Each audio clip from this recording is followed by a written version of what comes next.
and welcome to the Q Lounge Live. Hi, I am your host, Shannon Townsend, aka Shady Group. It is an absolute pleasure to be here with all of you tonight. Thank you so much for joining me.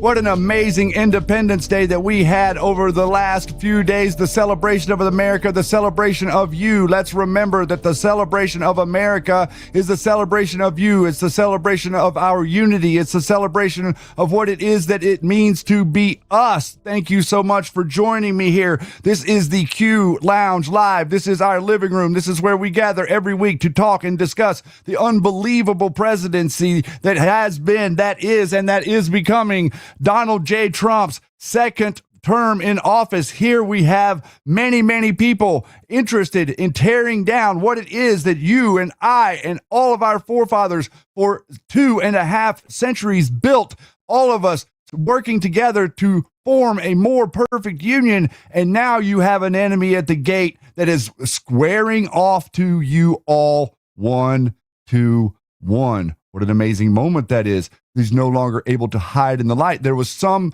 a notable poster on the internet a number of years ago that came by to say darkness to light, or the ones to be exposed will be pushed into the light.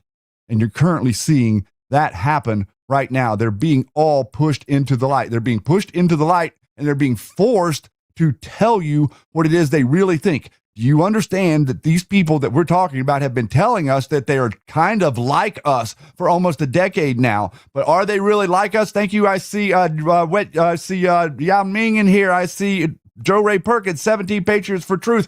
Thank you so much for joining the show. Eddie Mike, God bless you, sir. All of the people, there's a ton of people here in the background that have been working diligently around this group, our mission here. What is our mission? Our mission is to get to the bottom of things. People don't want you to get to the bottom of things for a very specific reason. They don't want you to have good information.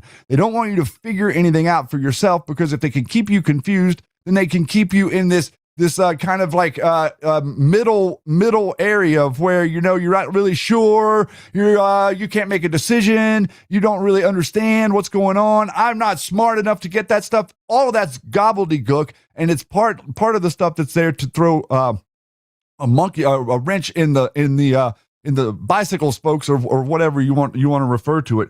I'm so blessed to be here. I'd like to say again, thank you to each and every one of you who have contributed to this broadcast, to this show over the years. We are currently in we're doing episode 3 tonight. If you're out there in the podcast world, and you're thinking you're skeptical of some of the Q things, I would recommend to go back to episode 1 here and get a really good understanding, a nice cross-section of what it was that we experienced during Q. It is not something that's difficult to understand. It's not something that's complicated. It's not something that is even necessarily it's not something that you should be afraid of. And I think that maybe is the larger point. People trying to make you afraid of something, and you should trust yourself and trust your own discernment, and recognize that if anybody is telling you anytime at any point that you should think for yourself, at minimum, they're not trying to brainwash you or to sell you something. They have a hidden agenda. They're trying to just explain something to you. So that's the road that we take here in understanding how it is that all of us can start to, and I do mean that, start to work together from a ground up basis, like a foundation. We're effectively going to build here in these first few episodes a foundation for what we're talking about. So if anybody is confused about the conversation, we can send them back and get a reference to what it was that we're explaining. But this is an unfolding thing. The stuff that's going on with Donald Trump, that's going on right now, is a moment where the rubber is meeting the road, as far as us finally having the real conversation. A year and a half ago, you didn't really know that Tucker Carlson was a Nazi commie. You didn't really know that Candace Owens was the demon witch that she is. You didn't really understand who these people were that were, had TPUSA in their sights, as a matter of fact, and they've been trying to destroy TPUSA long before the terrible murder of Charlie Kirk. But the real reason that these people are animated, we're going to show you tonight, because it's power. It's about having power, and it's about being able to wield it over you and being able to utilize it to destroy society as we know it. If you like your society, then we want to change it. That's what they're all telling you, whether it be Antifa, whether it be BLM or anything else. Everything that they say will say something, will say the same thing in the regard that what you're doing is wrong. Okay, let's start from there. They don't qualify or quantify or explain at all how what you're doing is wrong. Like, how is thinking that people are innocent until proven guilty wrong? Or how is treating each individual as an individual wrong? Or how is giving a sympathy towards someone who deserves sympathy in a situation wrong? These things they're targeting. Usually what you'll notice is they target the things that are right, the things that are good, and the things that are true. That's what they target. And that's why I think that they targeted this show, and they've targeted each and every one of you in some form or another. I almost guarantee that everybody here, if you're here, has experienced some sort of censorship over the years. How you feeling, Bud Mama? I see you out there. Hey, Augie, Little Bear, Dragon Baby, how are you guys doing? 17's out there in the chat for me, so I can see if you had an amazing Independence Day, and if you're going to fight with us to teach the country that this country is worth saving. That standing down whenever communists and bullies are in the room is not the right approach. You see, we talked about it today on the MG show. We're going to try to make polite society again. Polite society means that everybody knows that everybody else is packing. Well, what are we going to be packing? We're going to be packing information.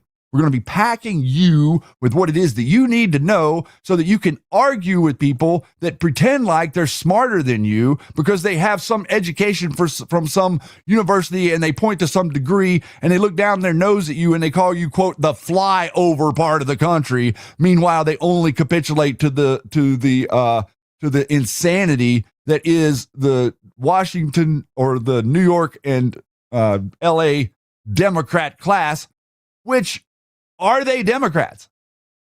If you take the definition about what is a Democrat, or let's say what is a Democrat in the modern era, or for you, what not? They're not Democrats. They're clearly communists. They're 100% without a doubt. They're clearly communists, and now they're telling you that they're clearly communist. They're telling you with glee that they're communists, and so effectively, what do we have to do? What's our job? What our job now is to do is to show everybody that thinks Trump bad, that if you want to run around in your little yapper thinking Trump bad, then you're saying communism good. And you're a lot of people in this country are starting to realize, I mean, you're seeing this thing that's happening with Plattner right now. A lot of people are starting to realize, wait a minute, the Democrats just brought this guy in and they were willing to bring him all the way to be a senator. They didn't care about anything that any of the other people said until this recent allegation came out. The Nazi tattoos, not a big deal. All of these different things. Interestingly enough, we were able to get everybody on the record, but what is it? What is it that everybody needs to stand up for? What you need to stand up for is you need to stand up for the rule of law. Now, when I say that, you're going to hear me say that, and you're going to be like, oh, but what about all those guys? What about all those guys that have this little, it's like, well, I didn't do anything wrong until you catch me. Like the guys that are up there in the woods that are cooking moonshine, that they're running away from the revenuers, right? They're like trying to avoid the law. Those guys aren't the same as these guys. Okay? The guys that are running from the revenuers up in the hills and the mountains of Appalachia aren't the same type of guys that we're talking about right now that are the communist infiltration of your country that are currently very, very focused on occupying every form of government to control you. That's what they're currently working on. And so, we have this nice, awesome dynamic in America between the moonshiner and the police chasing them and the roadrunner and coyote, that type of thing. That's not what we're talking about here. We're talking about the bedrock for society. Most Americans understand that if they're out there and they are doing something, quote unquote, illegal, and they get caught, that they're going to have to pay the price for the consequences of their actions. And we are all agreeing on that as a society that, yes, if you get caught and you get convicted by a jury of 12, then yes, sir, you're going to have to serve your time back to the country. But if you don't get caught and you're not convicted by a jury of 12 people of your peers, then you continue along as an American being innocent. That's what we believe in. That's what I believe in. I believe that that's what you believe in. And so what we have to, what our job is, our mission as human beings is to talk to people in a rational manner and explain to them why communism is dangerous.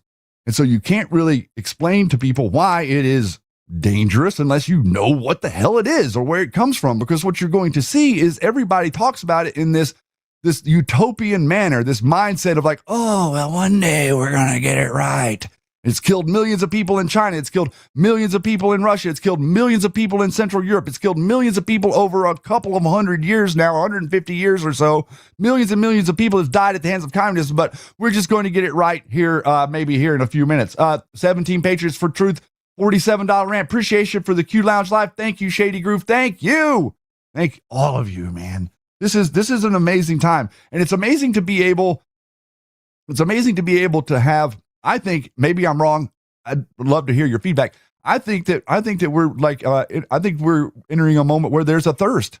There's finally a thirst in America. Like, if you go back and you look at the era of McCarthy, or even the era whenever we were growing up, the stuff about the music and the backward stuff in the music, and they were talking about Satanism and communism. What if they were the same thing? And what if the establishment has been like distracting or destroying any evidence or manipulating society at the best that they can 24/7 to try to prevent anybody from realizing not only are those two things the same, but that they're being implemented by the people that act like they have a moral compass that's somehow directed in or on a heading that's somehow better than yours. So let's take it apart. Let's take it apart here tonight. We're going to, I think this is going to be a fantastic journey through the history and the understanding of what communism really is. I'm not going to be sitting here and giving you a political science lecture from 20 different random political science teachers in a university that just mouth off gobbledygook 24/7 and never really actually say anything. I'm going to show you some rock solid evidence, and you are going to be able to decide for yourself. If I'm over the target, you will take the information and share it with other people. And if I'm not, you will say, send me an email at shady@mg.show and argue with me. Or pretty soon, I think 2 weeks from tonight, we are going to be opening the call-in lines for you to call in and talk directly to me and with anything you would like to talk about, whether it's relevant to what we're talking about on the show or not. The call lines are going to be open for you to call with anything that you have questions about that we've said here for the last 8 years or so. Philly Bud Mama, $10. Communism bad. Is it really hard? Exactly. Communism bad. Midnight's Watch. I'm excited to see where did communism actually come from. Let's go. All right, let's dig into it. First off, we got a little bit of business to get to. We have to make sure to remind everybody that we are over here in the Substack. I want to get you all over here. We'll have some links for you down in the chat for Substack. Get over there. We're putting out a weekly newsletter on the shows from last week, and the stuff that we're doing right now is just amazing. Like the way that we've kind of got Grok working with getting our memes done and putting our show together each day, and the help that it's been with doing this show to you and taking a little bit of the burden off of me of the amount of work that it actually takes to put this together has been really awesome. So here we have MG Show at Substack, and we also want you to get over there and get the MG Show app. As a matter of fact, if you have this app on your phone, you would be able to be tuning in to the show right now live. You can see that it's currently highlighted right here for all of you, for the convenience of everybody out there. The unbelievable nonsense of Rumble or whatever the platform is freezing on you. We're hoping that this makes things a little bit easier to make your experience here better, which is our goal and mission. And then, of course, we're going to jump right here to, my goodness, the largest fireworks celebration in American history. And then, watch the media lose their minds because he is putting on the largest fireworks show in American history. They're so triggered by every single thing that this man does. And it's absolutely amazing, isn't it? Whenever we talk about Donald Trump is performing 5D chess. I'm almost like, it's more like he's a conductor of an orchestra, and and he can set each and every one of these people off in 3 seconds. All they have to do. Cheers to the Q Lounge. Lisa, hey, thank you so much. Episode 3, part 2. Here we go. And we're going to, like I said, we're going to go step by step through this. This is not going to be complicated to understand. And you're going to see clearly, I think, the overarching point that I'm trying to make is a very valid connection. But first off, let's make sure that we're in synchronicity with the President of the United States. I will be speaking at 1:30 p.m. This is from 6:26. So just last week, to the Faith and Freedom Coalition. At one of the statements I will be making, perhaps the most important of them all, concerns the recent election of communists in our country. Communism is very easy to sell. I'd be the greatest communist in history. I'd give free rent, free houses, free food. Everything is free. Unfortunately, after 2 or 3 years, the country where this is taking place would fail. It always does. And then you'll start living in squalor. There will be no food, there will be no housing, and there will be no military. There will be nothing. There will be no nothing. You'll be third world in every way, and everyone will suffer or die. I'm sorry to say, but assassinations of those who oppose them is a very important element of their ideology. They're animals in many cases, that not smart, but in some cases they are. It's easy for them to get followers because they make promises that they know they can't keep. And the Democrats aren't fighting back. And in many ways, they're allowing them to go their own way. They're afraid they will lose their election. They're afraid of conflict. They're not smart enough or tough enough to fight this plague. If they fought them the way they fight Republicans or me, they'd be victorious. But they don't have the courage to do so. These are not social democrats. These are hardcore, godless communists. This is the most serious threat to our country since its existence 250 years ago. Isn't it ironic? We're celebrating a very important birthday, and instead of speaking about Christ, freedom, and victories of all kinds, we're speaking about yet another threat to the foundations of America. These ruthless communists will attack all religions, but in particular Christianity. They always do. All communist countries attack religions violently. As you know, we recently struck Nigeria and largely ended the slaughter of their great Christian population. They know that if they go further, the attack will be greater, and in that they don't want to get involved. I am saving Christians throughout the world. Even though we are not in those various countries, by hitting these terrorists violently and hard, they will close your churches. They will kill your people. This is what they're about. This is the greatest threat to our country since its founding 250 years ago. President Donald J. Trump. He says, this is the greatest threat. Not DEI, not men and women's sports, not pride flags. A lot of the other stuff, the emotional stuff that the media throws at you and tries to get you to glom onto and to be emotionally attached to. And then so you start lashing out amongst other people that you know and love, trying to turn your mind around. That's a pretty bold statement. That's 6/26, 2026. Here you have July 3rd, 2026, the White House. You can be a communist or you can be a patriot. You cannot be both. Okay? These people that are Antifa and BLM and Democrats out there trying to make you think they are patriots to their cause, the cause of communism. That's what they're trying to invert. That's what the media is trying to sell you. That they are patriots to their cause and you are infiltrating their space. That's the way the media is spinning it. The Communist Party is made up of illegal immigrants, criminals, and everybody that doesn't want to work. President Donald J. Trump. Now, isn't that interesting? We'll stop right there for just a second. Isn't that interesting? Everybody that doesn't want to work. Isn't it interesting that he said that? Why is that interesting? Well, it's interesting because Aren't all your political science professors selling you communism in the regard that it's a workers advocate process or institution? Communism is like there to like help out the little guy and lift the little guy up and stick it to the man. Now that's literally what they've been selling this as since the beginning, since it started. You know, it's like I think it was I don't know if I have it here, but I think it was Reagan. Somebody asked him, like, how do you know if somebody is a communist? Like that, it was, I think it was like a media person asking Reagan, like, how do you know if somebody is a communist? And he said, if they read Marx or Lenin. Pretty simple. You know, you're reading stuff that is that literally opposes. It's literally built. Communism is built to oppose you, and as an American, communism is built as a counterbalance to you as an American. That's what we're going to prove here tonight. That's how we're going to teach people in a very, very easy to understand way.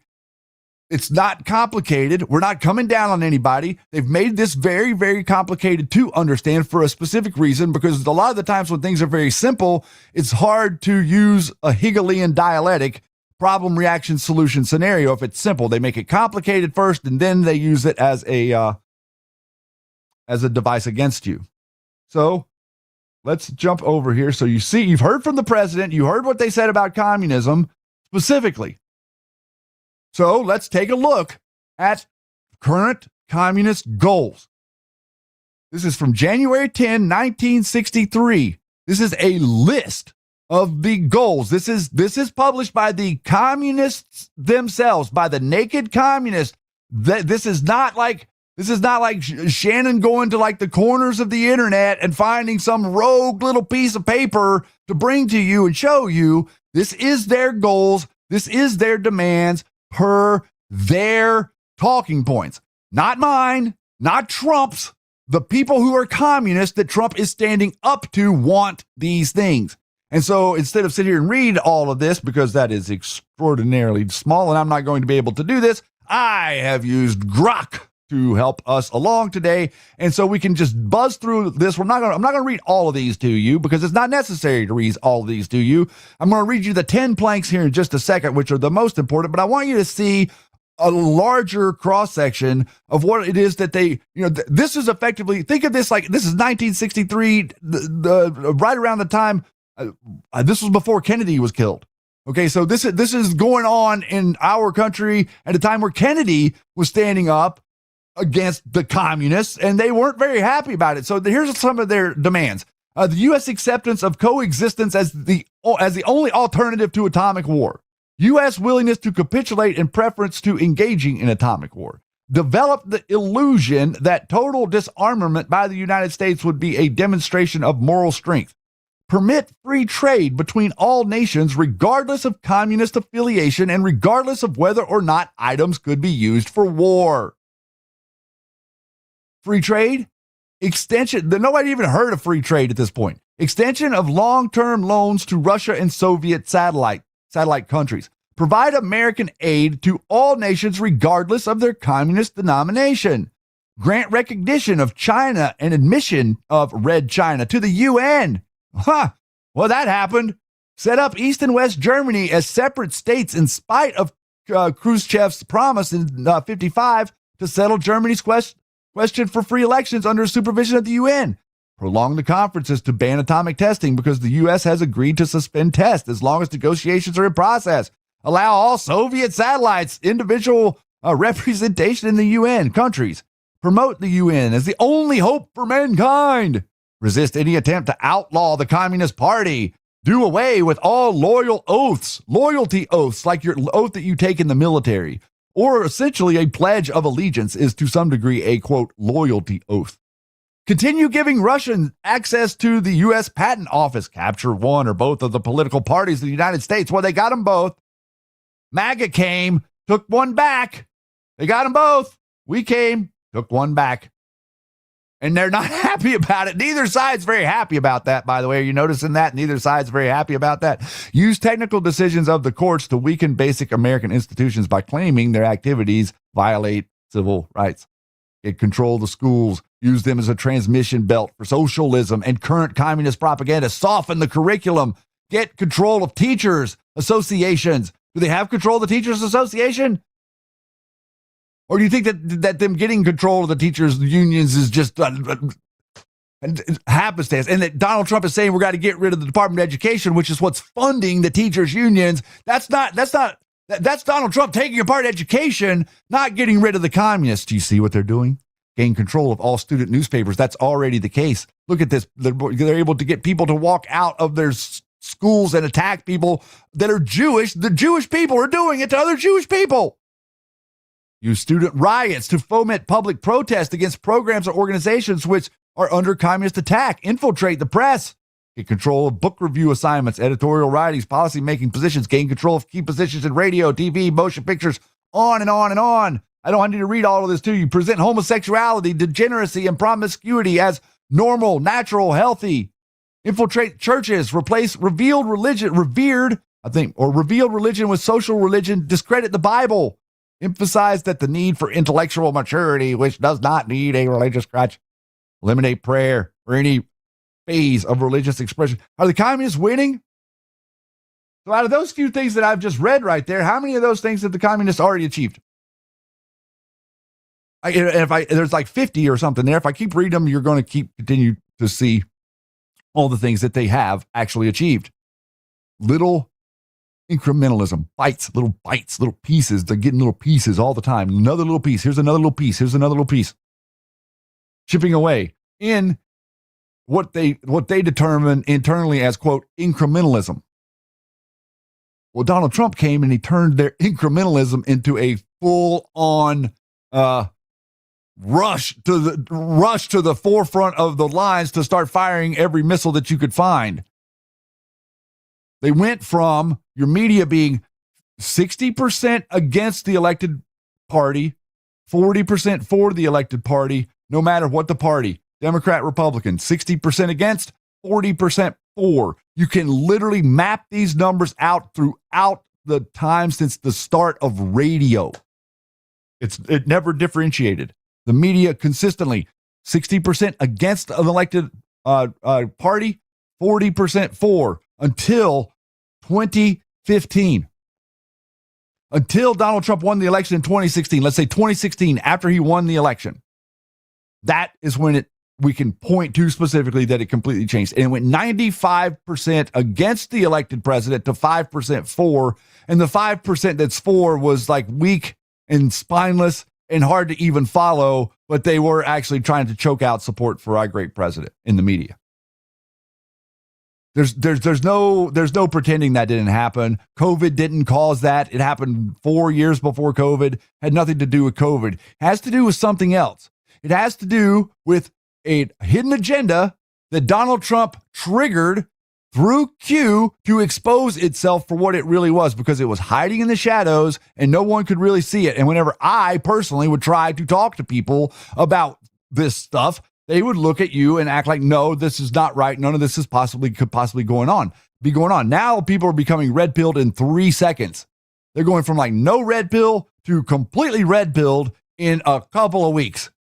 Why? Because there's information that we have generated as a whole, not of America, but in general on the internet, that has been generated that points enough fingers at the problem to where if you're really truly looking to dig in to find the problem, you can find it a lot easier than it was whenever I was trying to find it and using a library, because it wasn't in the library. As a matter of fact, every book in the library told me that what it was that I was seeing was fake. And a lot of the stuff that you're going to see here tonight, they will tell you effectively that, no, it's not right, that this is fake. It's not really there. Well, like I said, they have their right to say whatever they want to say. And you have the right to say whatever you want to say, and you actually have the right to think whatever it is you want to think. The 10-point plan of the Communist Manifesto. Understand it so you can defend against it. This doesn't really take a lot of explanation. I'm going to read it to you. I've read this before. I've done this on the Q Lounge before, or something similar. Not exactly what we're going to do tonight, though. More about the explanation of how they're implementing it. Tonight, we're going to dig into like where the hell this stuff's coming from. Abolition of private property. No longer have any private ownership of property. That is the cornerstone. That is the difference. Notice the people, they will say things like, you stole our land. What the hell does that mean? No, we bought the land, or the state decided to become part of America, and the person that is residing there that put up their fence or their property owns that property. They pay taxes on it, and so that is protected by law enforcement. If you get rid of private ownership of property, there is no reason to have a law ownership or a law and order aspect to it whatsoever. Nobody has any property. Everybody's just wherever the hell they want to be, and they can live in your house if they want to. A heavy progressive or graduated income tax, take more money from people who have higher income. Like Mondami is even saying it right now, abolish the right of an inheritance. Well, that's the death tax. We've had that. Trump took that away, but that's born out of communism also. All of these different things you're going to notice are born out of communism. Confiscate property owned by immigrants and rebels. Anybody that resists, their property gets taken away. Establish national bank. Well, they were able to do that in 1913. And we can prove that the people that established that bank called the Federal Reserve in 1913 are communist bloodline connected to the ancient nationally controlled communications and transport, government ownership of the means of production, industrial and agricultural armies. You see, that's what the you think about the government agencies. The government agencies are that. That's what they're supposed to be used for. That's what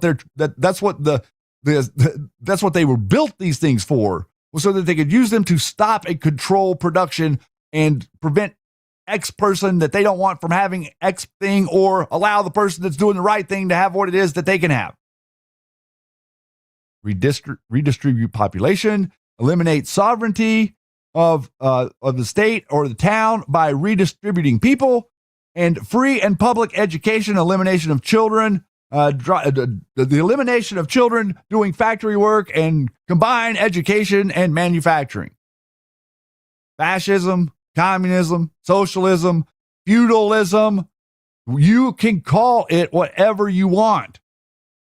Feudalism, communism, globalism, and socialism are exactly the same thing and come from the same place and are administered by the same people. They hide it by getting us to attack one another.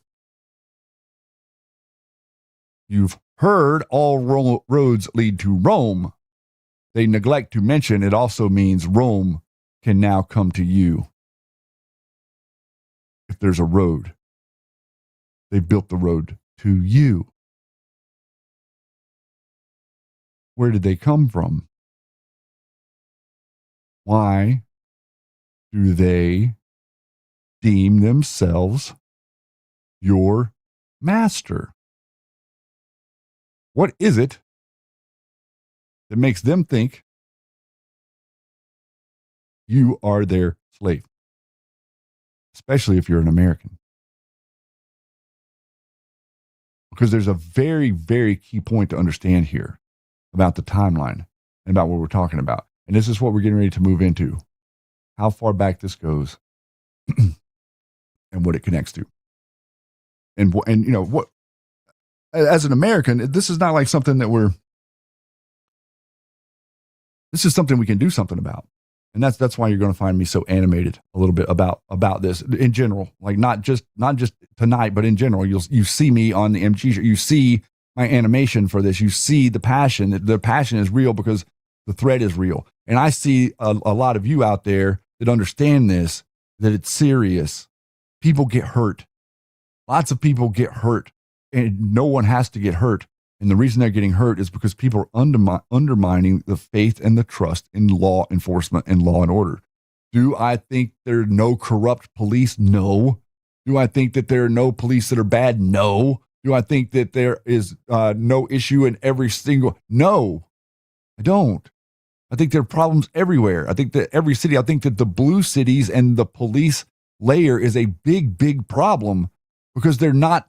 The police in these districts have learned that if they go out and they arrest somebody for something, then they just get released back on the street. They're the ones out there on the beat. They're the ones driving through the neighborhoods. They're the ones that are driving by and see the guy walking back home after he's been released from prison for hurting someone the day before without any type of consequence. That right there, my friends, breeds a layer of cynicism that you are not accustomed to. It did not exist when we were young. There was, whenever I say respect of law and order, I mean, like, whenever you see a police officer, you straighten up a little bit. You're not speeding around. You're like recognizing that, there's respect around. Everybody has it. But look at what you're seeing. These BLM people do. They see a law enforcement officer and they have absolutely no respect. They have the opposite of that. That's an animalistic response. That's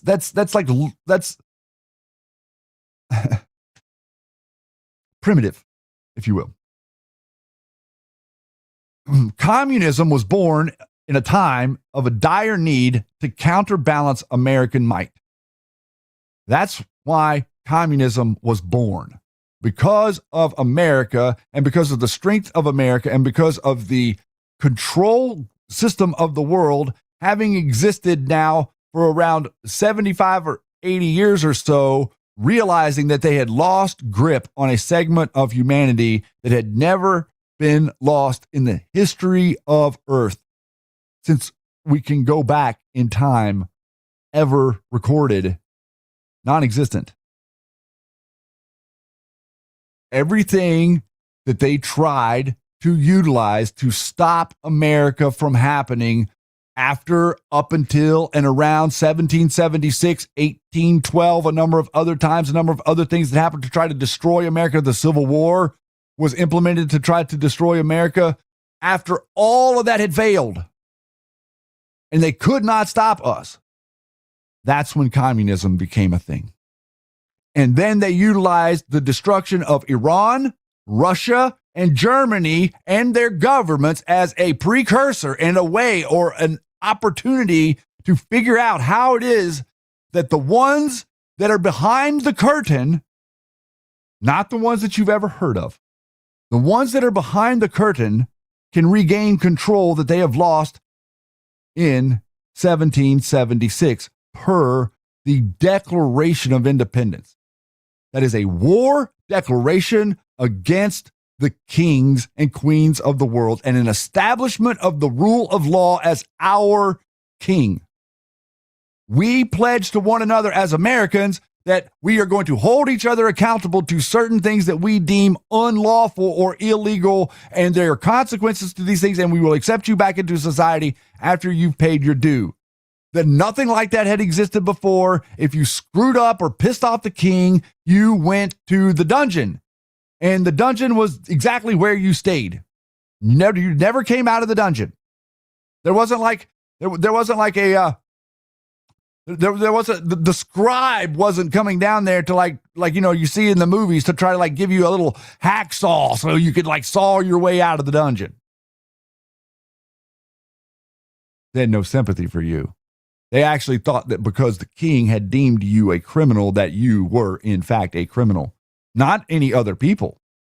One person that got upset at whatever it was that you got in the way of them doing. Whether you were talking about it, whether you were being combative, whatever it was. They owned you. They owned you. How did they own you? Why do they think they own you? What in the world makes them think they own you? That's what communism really is. And that's who's implementing it. You have two roads. You have kingship and you have rule of law. There's no middle. You have kingship that has ruled earth for thousands and thousands of years through kingship, all the way up. You can make the timeline. Kingship. Here's 1776. Kingship. I'm going backwards because I'm going backwards. Kingship going this way. 1776. Kingship hits a hard stop. called America. Your forefathers did it for you.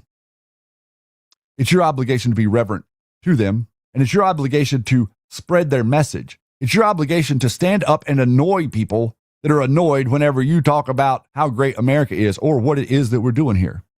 That's exactly what it was that the people were doing in the streets in 1776 whenever the Declaration of Independence was written. And it's very interesting, too, because a lot of people think, oh, the Declaration of Independence was like written and sent to the king. It wasn't. The Declaration of Independence was written. There were 20 copies of it made. The original copies. It's called something. I can't think of what it's called, but there's a word that it's called the whatever copies of the, starts with a B, the broad something. I can't think of it. The British had captured a couple people that had these and sent it back to the king. The king didn't see the Declaration of Independence for a couple of months. Things are going on. Think about it. Like the king is in England.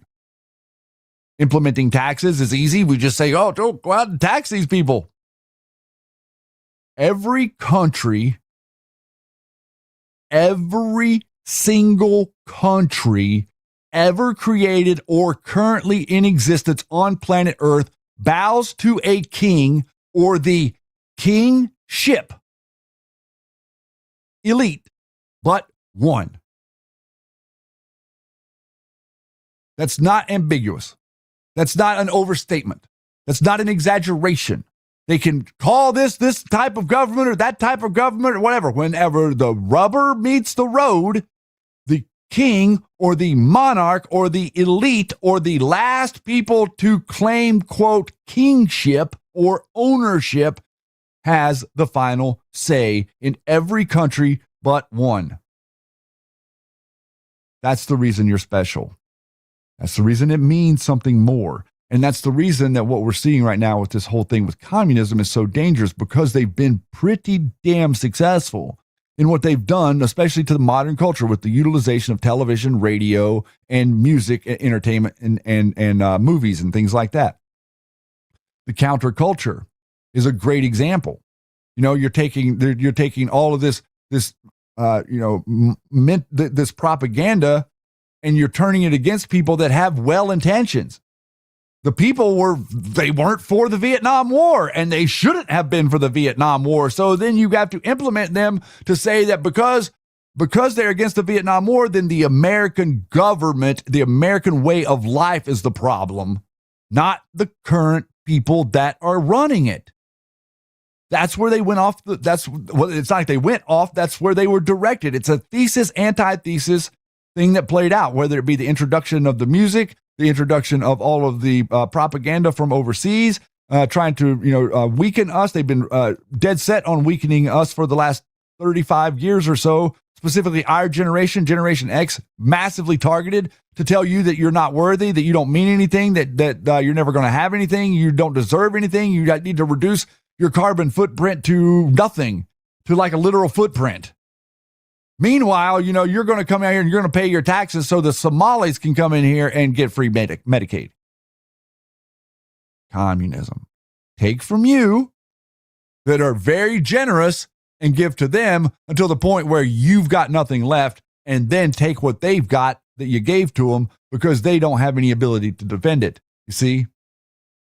You'll defend it.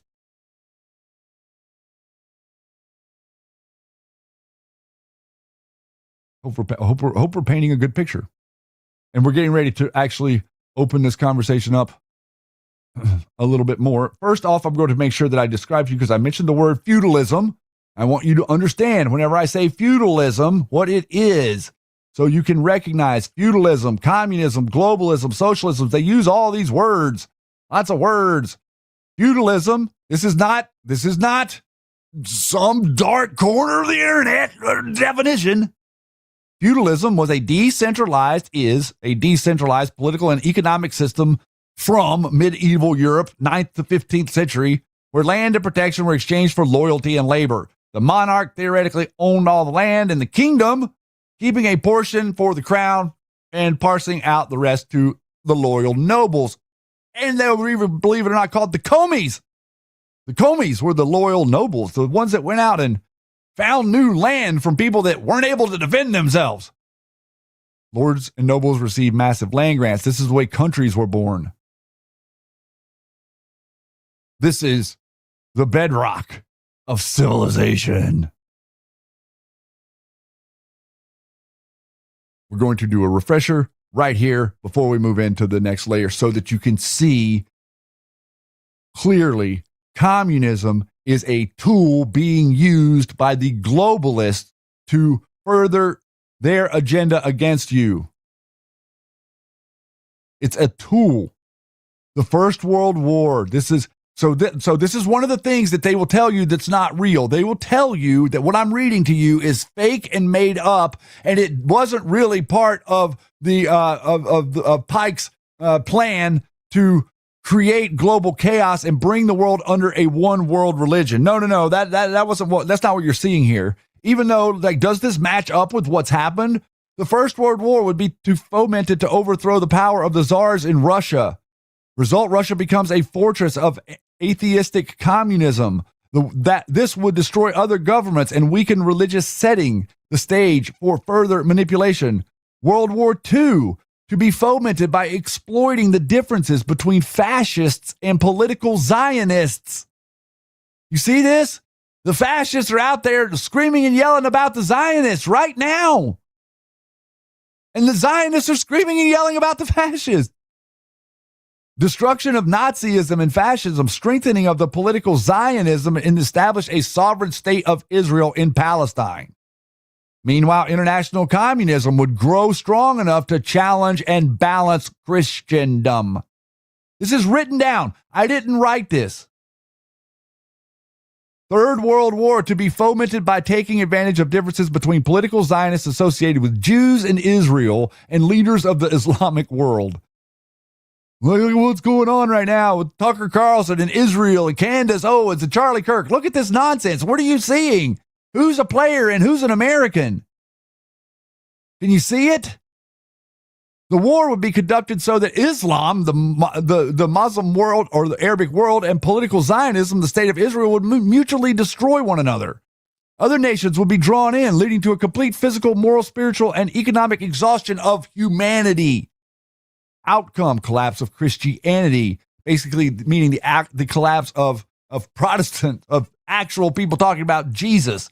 Atheism and other ideologies, leading to a universal manifestation of the pure doctrine of Lucifer and the establishment of a new world order, one world government, religion under Illuminati Masonic control. Where does it heed from? What is this? What are you looking at? You take some of these pictures and you kind of sit there and you look at that and you say, what the hell is that? There's nothing to, that's just a bunch of people way back marking down things. That makes absolutely no sense. You can't discern any logical information from that whatsoever. There's been 16 of these found. They're all exactly the same. This is the tablets of the Sumerian King's List. What is left of it? Pieces of it are obviously broken off. You're seeing different ones, different pieces, different examples. Some of them have single sides, some of them have four sides, depending on which ones were found where. We can read this stuff. This stuff connects to exactly what it is that we're talking about today. A king's list, a kingship, a decree of ownership, that we are the cattle. This is, it does not matter what you think. What matters is what they are doing. What matters is what they mean by what they say. What matters is what they are orchestrating. What matters is what they are ritualistically programming into society. And this is where they believe their power to lord over earth comes from. What you're seeing there is an unbelievable, I mean, unbelievable, in-depth historical record that doesn't actually line up with anything that you would think of as normal lifespans. Here is the translation. After the kingship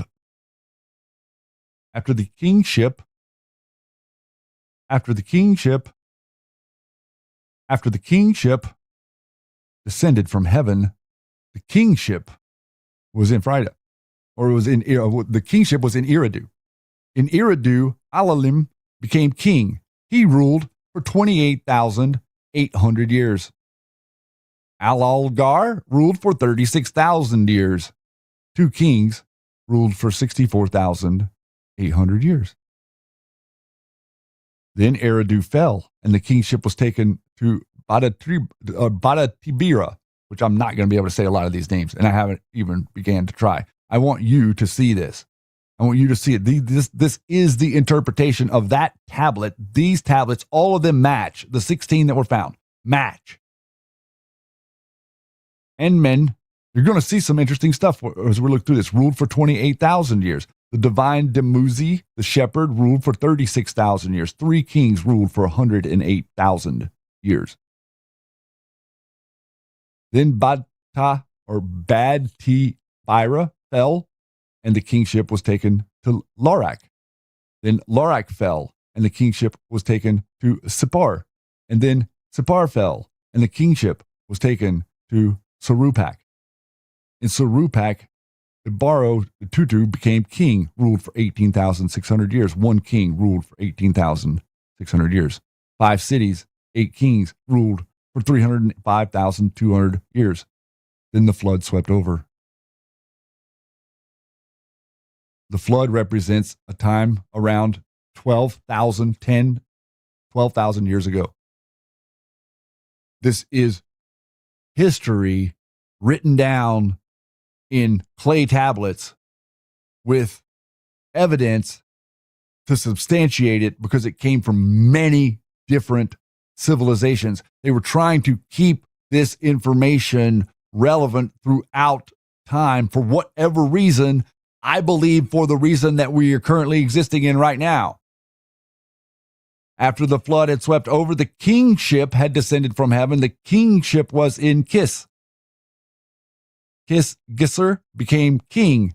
He ruled for 1,200 years. Notice the times dropped dramatically after the, quote, flood. This is written on the tablet. It explains the flood. It says it on the tablet. Kalum ruled for 840 years.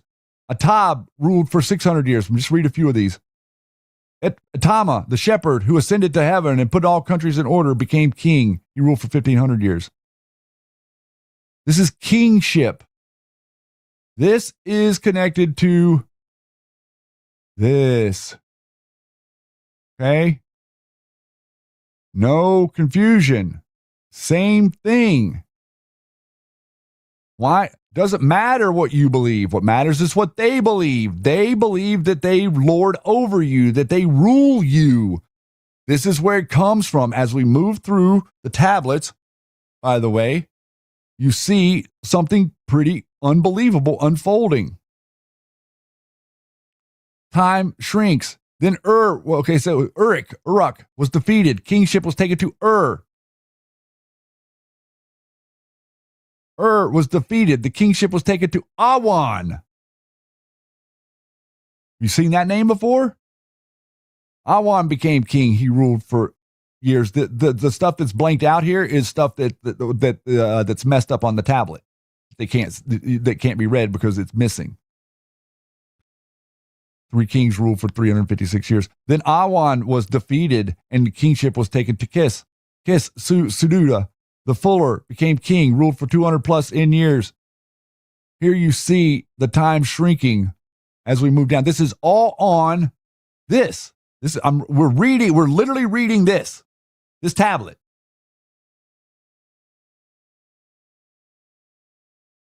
And it's not like really argued over. It's not like being argued about. This is deemed the interpretation. What they argue about is like, they say that they say this is all fairy tales, and that, people were confused, but they wrote it down on a bunch of different tablets, and they were really intent on making sure it was all accurate, and it all matches many other different tablets that were found not in the same region, in many different regions on different parts of the planet. And by the way, guys, we are going to just continue to roll tonight because I don't think we have enough time to stop. There's just so much going on with we're so much more we're going to get to. We're getting ready to get into something that's really getting ready, I think, to open your eyes to, like, how we follow this and how we explain this to people. It's not very difficult to explain to people that there are people that are ruling the planet that seem like they have been handed a quote unquote authority to rule over the planet, and then they come out and they say, no matter what you say, what we say is what matters. And then when the American people stand up and say, no, it's what we say, then what we get is all of you people telling us that we're not allowed to say that, and all of you people listen to the people that are saying that they have right to lord over you. It might be biased. Kis was defeated, the kingship was taken to Aksak Unzi, became king, ruled for 30 years. See, look at the diminishment. Now here we're down to Usi, ruled for 7. Ister, ruled for 11. See how this is declining? Now here we have right here in the green, where you're going to see, this is dates, this is the dates that we can line up with these events. So we can, starting about right here, we know exact dates from our side looking back to what matches up with these tablets. So in other words, you're looking at here for the years 2341 to 2316. This starts to correlate with more modern information that were found in Nippur and the Nag Hammadi and a number of other places that have confirmed that these kingships, quote unquote, you're seeing rulerships of a king. Each king is a bloodline. The bloodline, for whatever reason to them, it's not for us to speculate. Who cares? They deem it sacrosanct. They deem it that's what they're worshiping, effectively. What they're worshiping is their bloodline. They're worshiping their ability to lord over you and utilize this realm that we are in to keep you, number one, to keep you docile, and number two, to keep you uninformed so that you'll keep making mistakes and never recognize that you're actually fighting something that you can't see.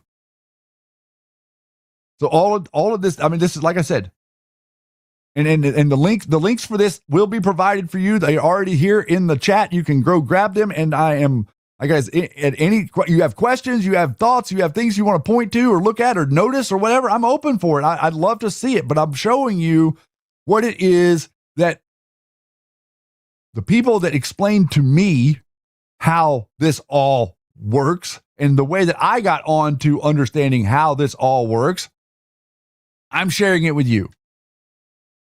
I'm showing you what it is that the kingship of earth is. The kingship of earth is globalism. The kingship of earth is communism. The kingship of earth is socialism. The kingship of earth is any tool they can use necessary to shut you the hell up and establish control over you. There's literally nothing else that it can be. And right here you have it stacking all the way down to the 13 kings above here ruled for 215 years. Now, why is that important? Because these 13 kings are effectively the kings where the bloodlines come from.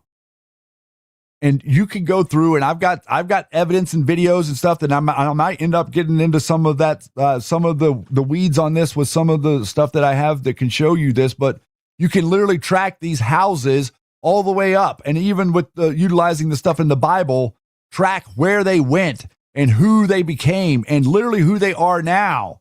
And the Pesurs that we talk about here are the Merovingian bloodline. They are the hidden bloodline. All of these bloodlines that you're seeing on the screen in front of you are hidden. None of them are on the surface.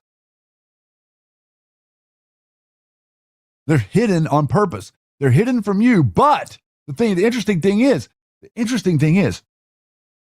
that they're hidden from you, but they're not hidden from themselves. So if you were, for instance, to interface with a human being that was of the cult right now, let's say that is, high up in business or whatever, but they have blood, family connection to any of those 13 kings.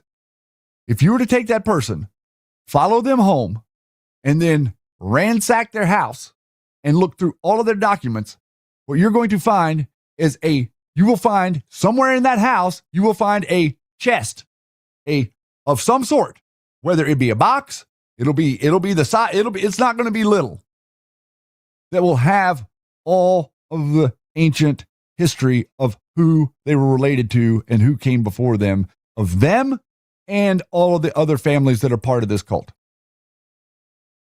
And the ones that are higher up will have the decode. They'll be able to tell you that Anderson Cooper is really a Vanderbilt, or Tucker Carlson is really a da-da-da-da, or this person is really a da-da-da-da. Because what started happening in America after the initiation of the Federal Reserve is they started hiding the bloodlines and eliminating the references to the Peseurs or any of these other people, and they've been diligently hiding this stuff behind everybody's back. And what's interesting is the number of people. The reason that you know these things is because people have found things that weren't destroyed. They're supposed to be either initiating their children and passing this stuff on, or destroying it so no one can find it if they have no lineages or no one to pass it on to. Not me saying that. That's what they do. Kingship and law. We're having a binary conversation. Kingship, law, no middle ground. You get to choose. If you want kingship, then you aren't an American. You're something else. And we don't care what you think. Simple. I don't care. I don't have empathy. No, we're not on equal ground with communists. Why? Because if we were to left it up to the communists, you would have never had freedom to begin with. You would have never established a right of a fair trial. You would have never established free speech. You would never establish the Second Amendment. Who hates the Second Amendment more than a king? You see all these people out here running around with these dumb signs that say no kings. They couldn't be bigger hypocrites and liars, because what they really want is they want a king. They want the guy sitting there on High Castle that says, put the mask on, it's dangerous outside. That's what they want. But they go out in droves and protest and stand there and make a virtue signal that they're somehow standing up for your best interest. I live in Southern Oregon. Southern Oregon is full of counterculture, quote unquote, boomer communists. It's crazy. It's crazy to see these people that are completely 100% devoid of any information whatsoever.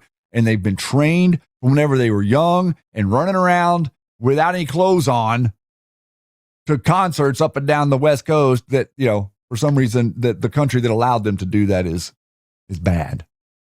And us defending ourselves against a foreign invasion is bad. How can that be bad? It isn't. The people that are saying that there's something wrong with you for saying it's bad are bad. So whenever we look at this and we say, okay, well, it's not like they're not hiding it. They say this is the kingship. These are the kings. And they have been given authority through this institution to wield the power over earth. That's why you have the three centers, Washington, D.C., the Vatican, and the City of London. One of those sides of the pyramid is no longer participating in this project. And I will guarantee you that all of you get that answer right. How many people know who William Carr is? You guys know who William Carr is? Have you ever heard of William Carr?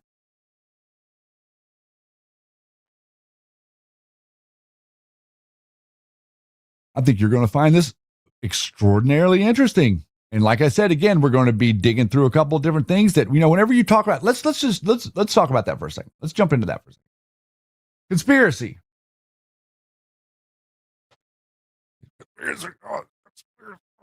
It's very interesting that the things that they consider conspiracy and the things that the people that are generating and blabbering and bloviating about conspiracy 24/7 have not a damn clue what the hell they're talking about.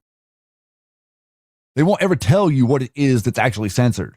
Okay? When I read to you about the 3 world wars of Albert Pike, have you ever seen Alex Jones read that? Have you ever seen any of these people in any of these networks on any of these shows read that or understand that that's exactly what's going on right now as they scream and yell and say, oh, the Zionists are taking over? No. Why? What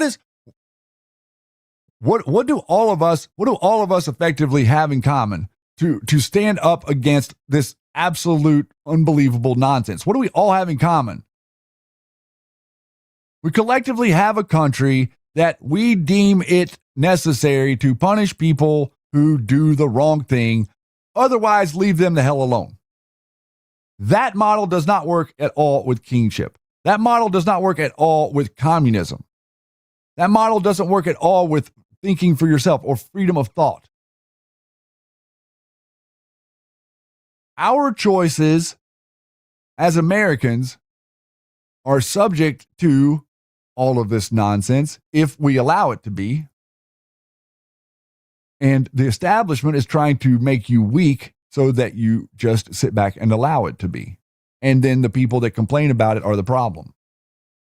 What we're trying to do here is we're trying to make more problems for the people that complain about it.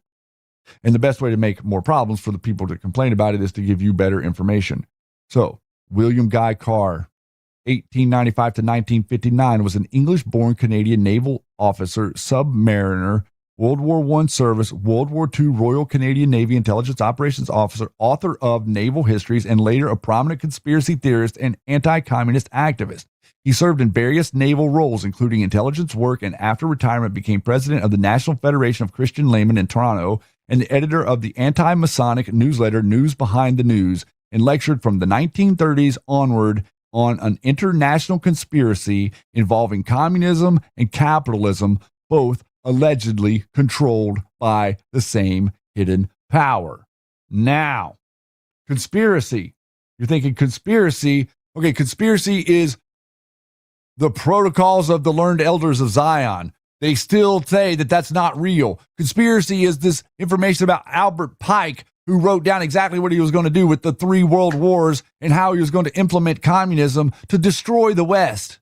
Their big plan to utilize Iran, Russia, and China as a counterbalance to eventually overcome us, because what they would do would be to feed us garbage for decades and decades and decades, making us lazy, making us stupid, making us ridiculous, making us focus on the wrong things, taking away everything that was important so that we didn't care enough to fight for what it is that we had. Whenever they tell you that these things are conspiracy, look deeper, because oftentimes, more than not, you will find that it is absolutely not a conspiracy. It is provable. Carr's major conspiracy works include Pawns in the Game. Some of you may have read this. I'm not sure if you have, but this was effectively Bill Cooper's mentor. This is the person where Bill Cooper got a lot of his information from. And posthumously completed Satan, Prince of the World. This person connected Satanism to communism, and Satanism to globalism, and Satanism to the protocols of the elders of Zion, not the Jews. A long time ago, his ideas significantly shaped later American Illuminati conspiracy literature. Yeah, because he created it. He proved that it was real and happening, and it connected to, quote, kingship. Carr framed world history as an ongoing cosmic and earthly chess game, pawns in the game between the forces of good, God, Christ, Christianity, constitutional government, individual liberty, and evil, Lucifer, Satan, and his human agents. The struggle is spiritual, Ephesians 6:12, and material. Humanity at large, regardless of race, creed, or class, serves as expendable pawns manipulated by a tiny hidden elite and or Cattle.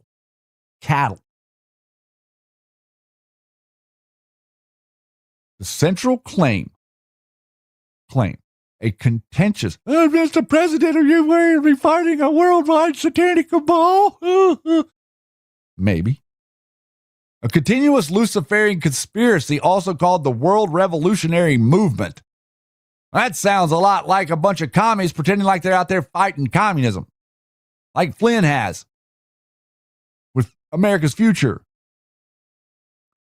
Seeks total world domination through a one-world totalitarian dictatorship.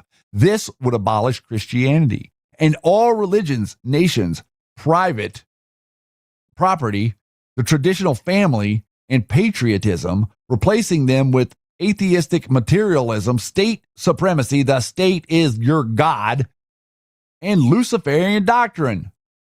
Might is right. Absolute despotism. Key quote from Carr's paraphrased, synthesized from his works: the high priests of the Luciferian creed work from the darkness. They remain behind the scenes. They keep their identity and true purpose secret, even from the vast majority of those that they deceive. International communists and international capitalists, bankers, are portrayed as rival, yet ultimately allied totalitarian forces, both pawns or instruments of the same secret director. They temporarily cooperate to crush Christian democracy before the final synthesis under one world rule. Now, that is very important to understand, because that's part of the way they've been able to develop this cynicism with the people that hate capitalism. You know, you have to make capitalism something unappealing.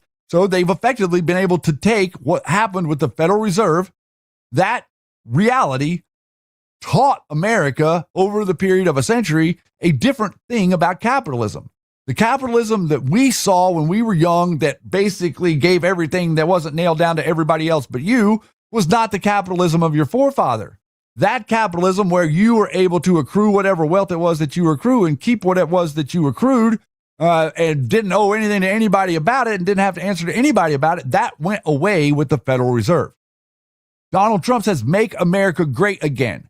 They try to say that what he means is take us back to slavery.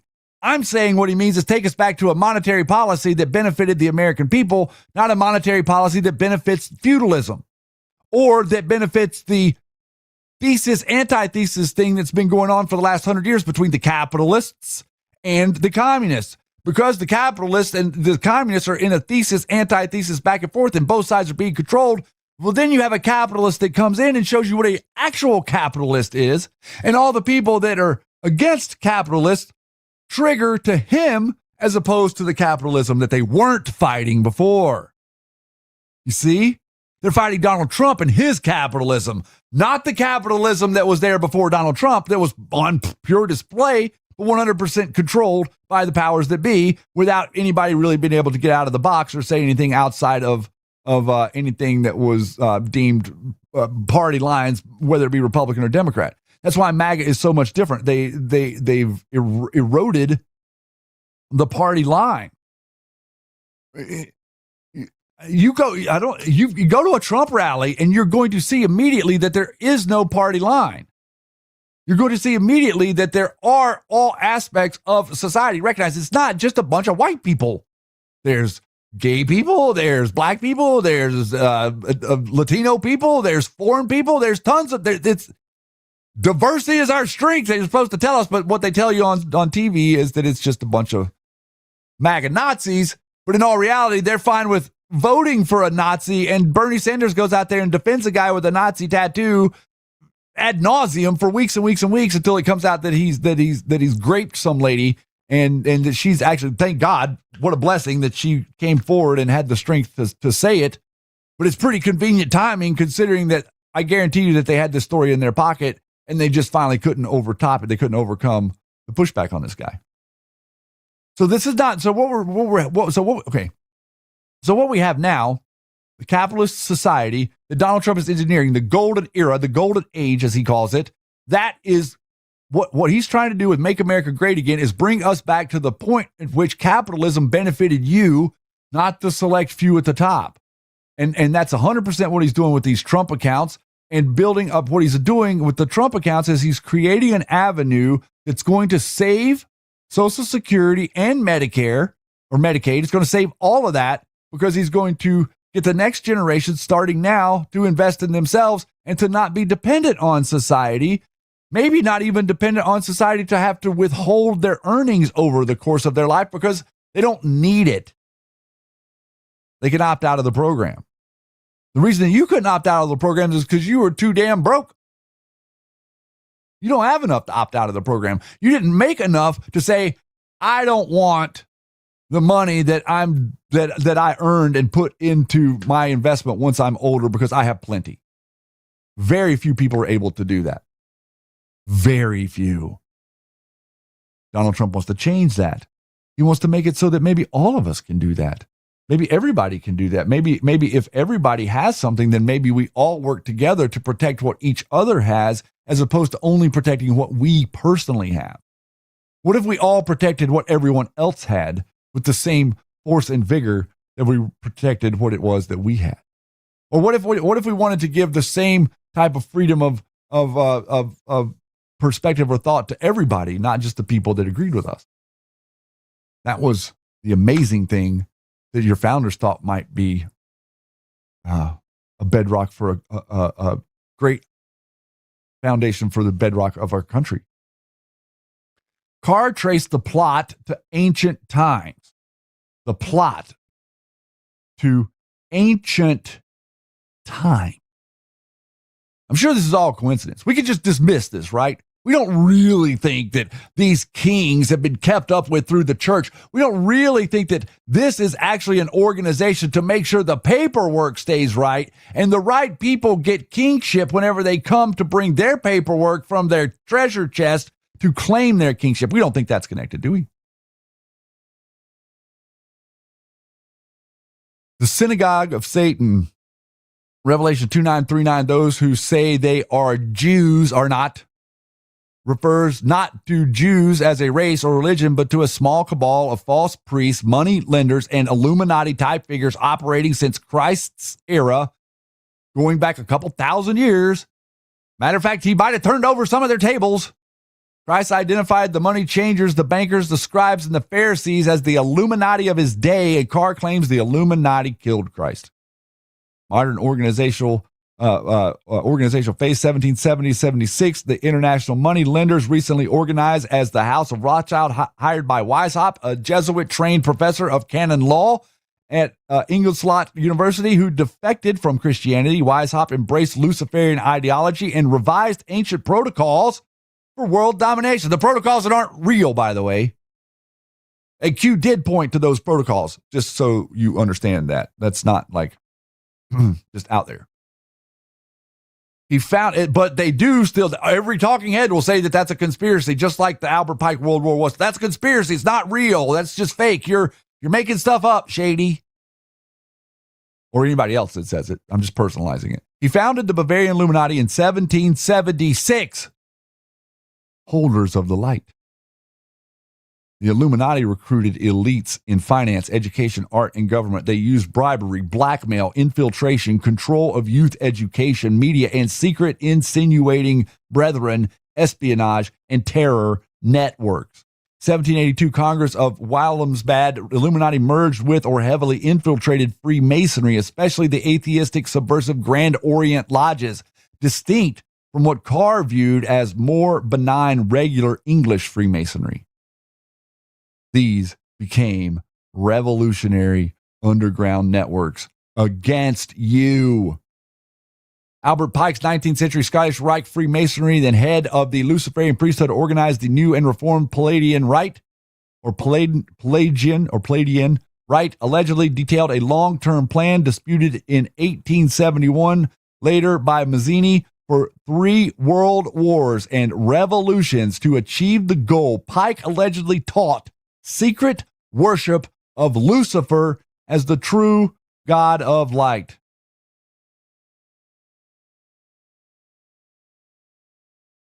First World War, Second World War. And guess what didn't happen? What if We've already stopped it.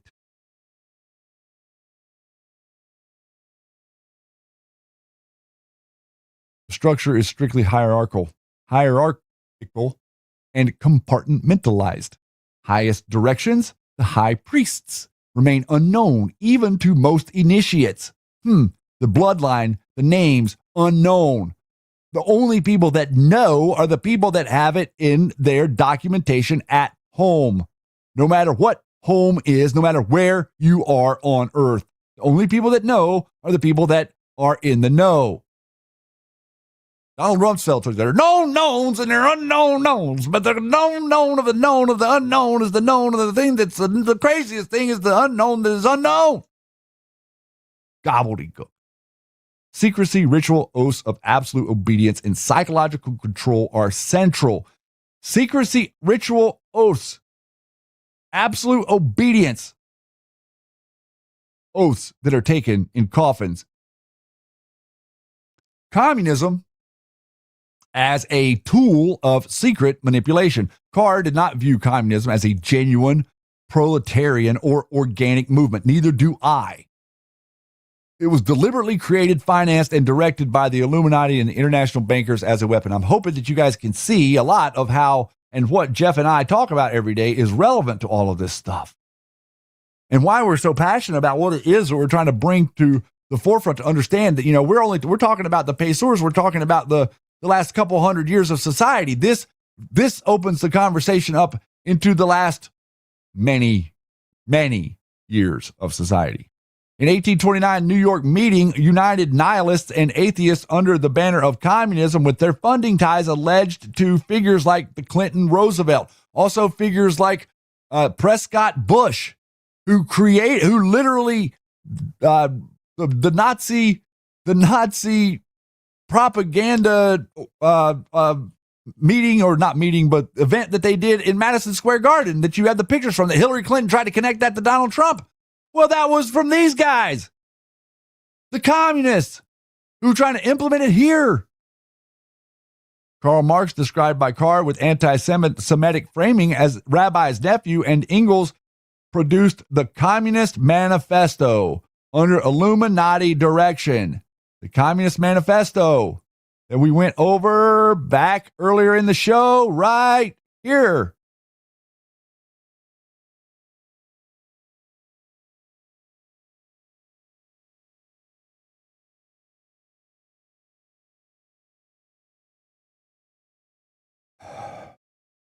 Karl Marx, described by Carr with anti-Semitic framing as a rabbi's nephew. Eagle produced the Communist Manifesto. Russian Revolution 1917, a key objective of World War I per Pike's alleged plan, financial and facilitated by international bankers. Jacob Schiff was there at the creation of the Federal Reserve. So was Warburg. So was all of them.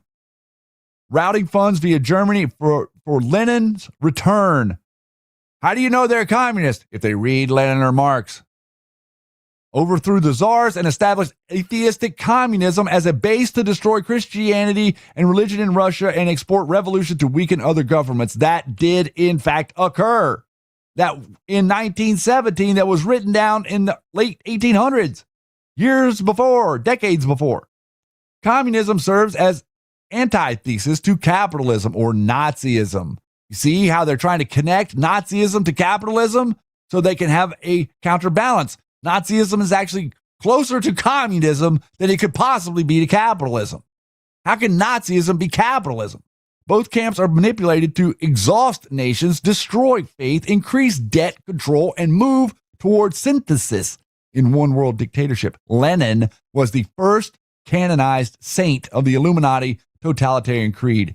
Carr emphasized that bankers financed both sides of war and revolution since at least 1776 because, why? Because we shot redcoats in the face. Pissed them off. Still pissing them off. Profiting from debt while advancing the plan. Perspective on the church, religious orders, and secret infiltration. Carr portrayed the conspiracy as fundamentally anti-Christian with the explicit goal of destroying the Catholic universal Christian church and all religion. See? Look at this. The institution to destroy the institution. They'll never look there. The pyramid and all-seeing eye on the U.S. Great Seal allegedly symbolized the Illuminati plot to destroy the church and erect a one-world dictatorship. On church orders, Jesuit, Weishaupt education, and canon law background provided a link for the defector from the product of the major Catholic religious order who turned Luciferian and founded the modern Illuminati, and this is the presented as evidence of how elements or training with the church structures could be co-opted or produce defectors for the conspiracy.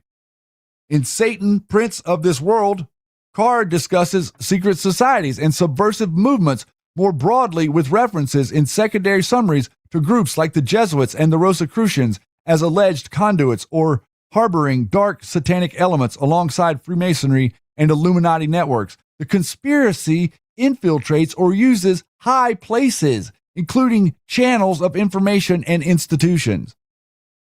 Primary mechanism, secret societies. Illuminati, Grand Orient. This is why you see me constantly on social media asking them to tell me their lodge number. They're all reeling to hate on Jewish people until you ask them to reveal what lodge they attend, and you will notice that they start to scurry back into their little troll-like homes. To infiltrate governments, education, media, and religious institutions to promote atheism, secularism, moral corruption, and division. Examples include attacks on clergy during the French Revolution and the persecution of the church under the Russian communism. Communism being built in other countries as a weapon to utilize against a target country that wasn't going along with what it was that they were being told that they should be doing. We have to stop these danged old Americans, these danged old patriots. Carr did not claim the church for its orders controlled communism or the conspiracy. Rather, the Luciferian secret power targets and undermines the church, positioning himself as a defender of Christianity against atheism and secularism associated with Christians by organization opposing communism. Christianity and the church aren't exactly the same thing. Carr claimed his conclusions rested on documentary sources from the Bavarian government raids. And also, by the way, this is actually in the links as well. You can interact with this conversation here, and you can add to it and ask questions of Grok in the thread of get your own ideas of who this person was. Ultimate goals in the final stage: establish undisputed one world government dictatorship, reveal Lucifer openly as God after destroying any opposition per Pike's plan, reduce humanity to compliant human cattle under total satanic despotism. Carr believed the game had reached its final stages by the 1950s, with communism as a major advancing pawn, and events like the UN fluoridation, I think that's supposed to be diabetes and media control, further steps, debates. That doesn't quite fit there, but Carr's activism and legacy. Carr was vocal anti-communist in the McCarthy era. Remember what we talked about on the show, if you didn't catch it, Roy Cohn, and was very, very close with McCarthy. Roy Cohn and Donald Trump were very, very close. So Donald Trump maybe he has an understanding. I mean, I don't know. I mean, what do you guys think? Do you think that Donald Trump understands what a communist is? Or do you think Donald Trump is confused by the political science definition of what a communist is? Critiques of context, historians and critics describe this, and here you have the little disclaimer: his theories as anti-Semitic variants of the conspiracism, relying on debunked and forged documents, selective history, logical fallacies. They fit a tradition from Burrell and protocols, but lack credibility. Primary evidence for the grand Luciferian dictator. Carr's naval background lent him an air of authority among audiences. It's up to you. Does that seem like complete conjecture and not connected whatsoever to the things that are going on in the world today? Or does it seem like there might be something to it? That was the reference here, by the way, was the World Revolutionary Movement that we touched on right at the top of this. Where was it? Up here, World Revolutionary Movement. It was right here. Somewhere here you go. Central claim, a contentious Luciferian conspiracy, also called the World Revolutionary Movement. That's not a fake. That's not phony. That's not something that Shady made up. That's something that's right here on the old Wikipedia, and you're more than welcome to dig right in. Figure it out for yourself. You don't believe me, and if you think I'm wrong, I'd love to hear from you, because I honestly don't think that I am wrong in the least. This was interesting because, and I wanted to bring this in today, and it's very cool that we discovered this literally as on the show. I think early last week, we were reading about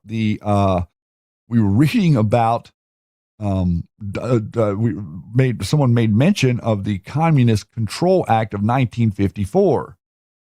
And then I was like, oh, well, that's interesting. And so I decided that I would just run over there to the Q map and let's plug in the number 1954. And guess what we got? 1954 Q post 1954. You cannot debate this, guys. This is 100% factual evidence. This is Q post number 1954. We're going to read the contents in a second.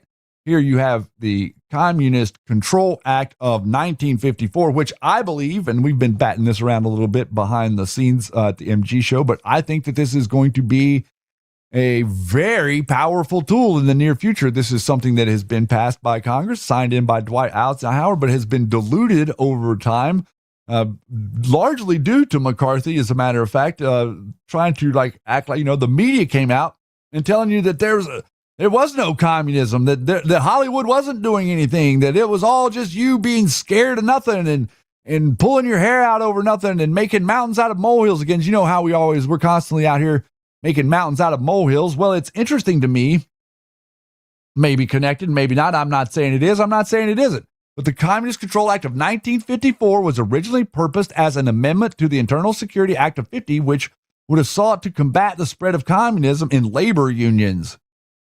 Well, the labor unions became the communism, so that's going to be tough to do. Apart from its secondary focus with concentrated or illegality of Communist Front organizations, the bill was drafted with the intention of tackling the root of pro-communist sentiment in the United States.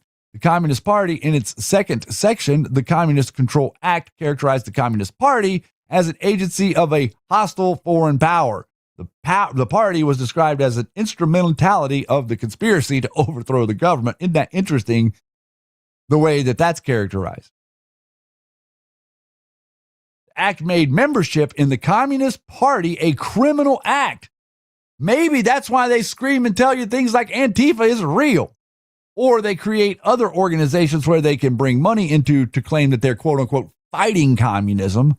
And we're going to be digging into that next week in the fourth episode, which is going to be about the network that implements the power around this substructure. In other words, the people that are the enforcement arm of the communists that are currently being exposed. So whenever we grab this here and we say, okay, well, post 1954, well, what's in post 1954? Well, look at this. Hammer and sickle. Nazi pin, tag with communist symbol. Huh. Is that Jesus on the hammer and sickle?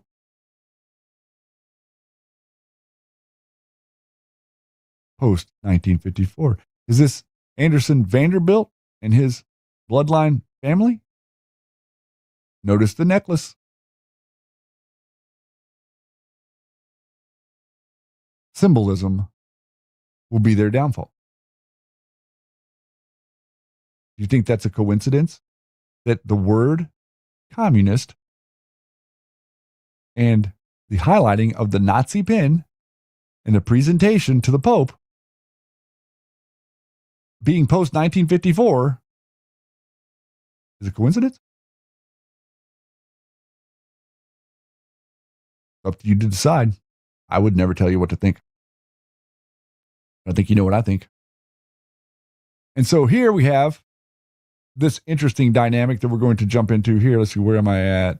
Okay, got a couple things here. Where are we on time? Oh, we're actually doing pretty good on time.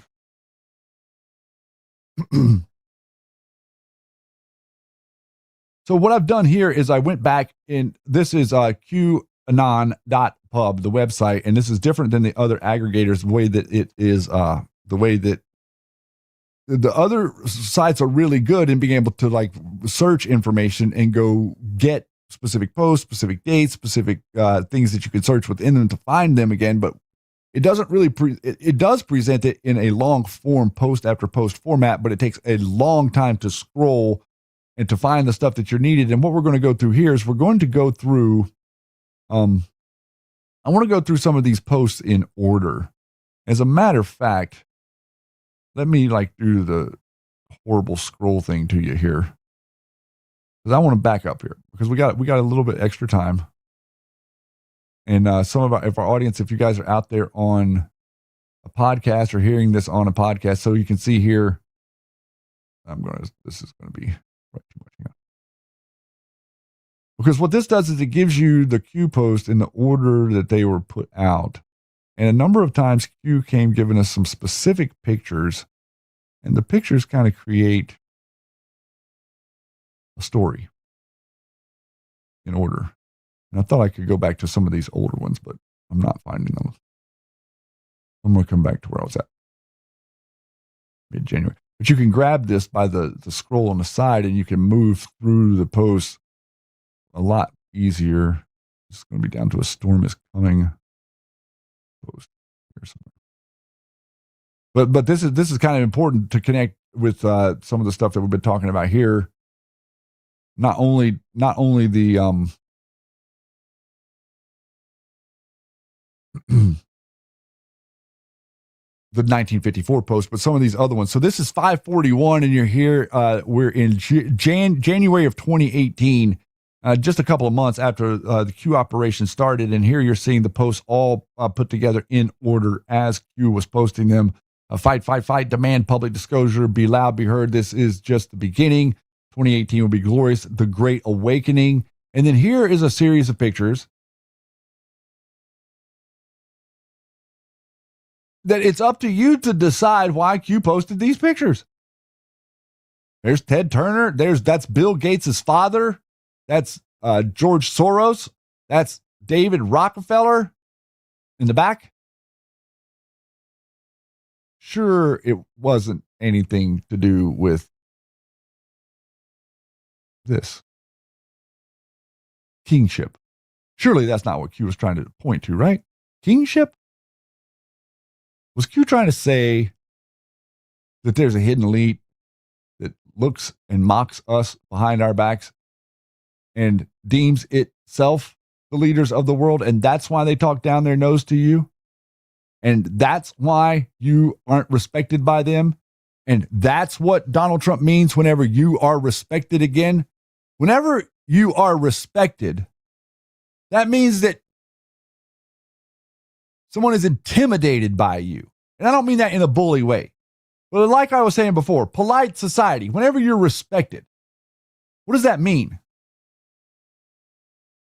It means that nobody's going to mess with you. And Donald Trump is saying the world respects us again.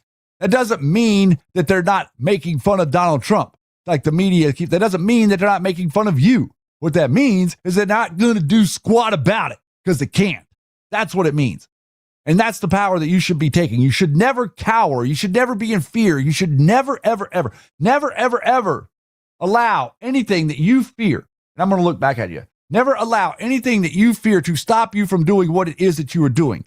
Utilize the idea of recognizing that, wow, why am I intimidated by this?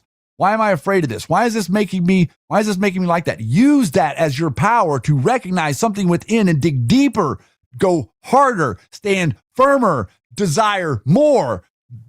Find it. That's what you're put here for. You're not put here to cower away from these people. You think about the percentage of people born on planet Earth that get to be born here in America. Take advantage of that. See if there's a way that you can leave a legacy to other people that remember you when you're gone because you did something for them. That's what it is that they don't want us to do. That's what it is that these people want us to, they want you. Are you afraid of that? Is there any human being that's afraid of that physically? Look at this. No, they're afraid of you. They are afraid of you. There is no other way to describe this.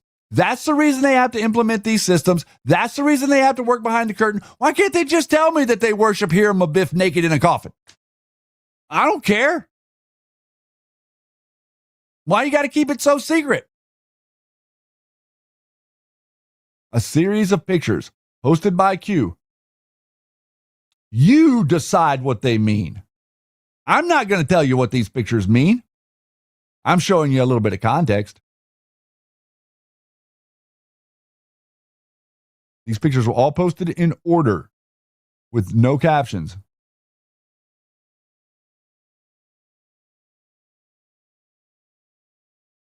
There's a substructure that you cannot see.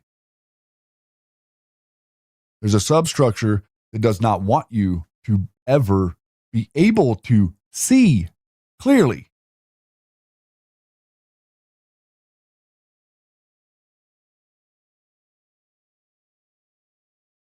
Q wanted you to be able to see without a filter.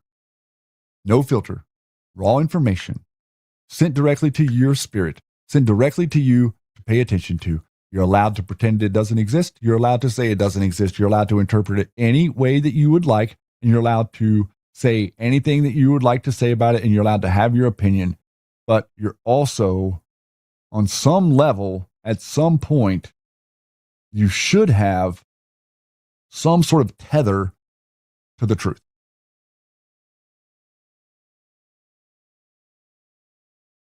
A correspondence between what it is that you think, feel, believe, and profess that matches something that you can associate it with in your reality every single time. Not sometimes, every time.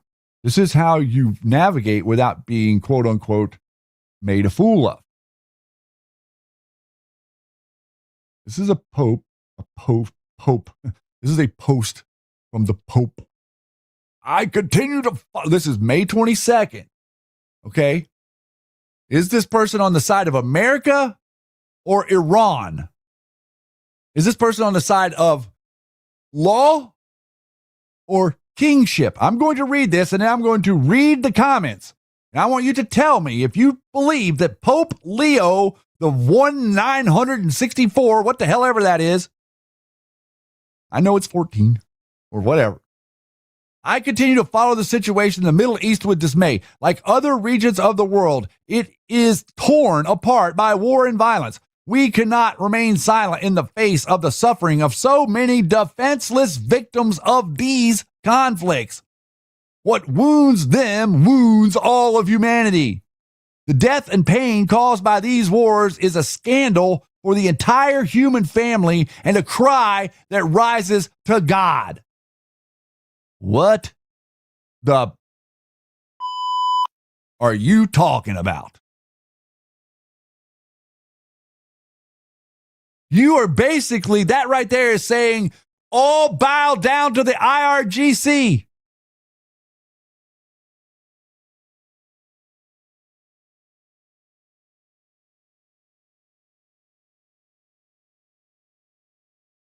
Is that America?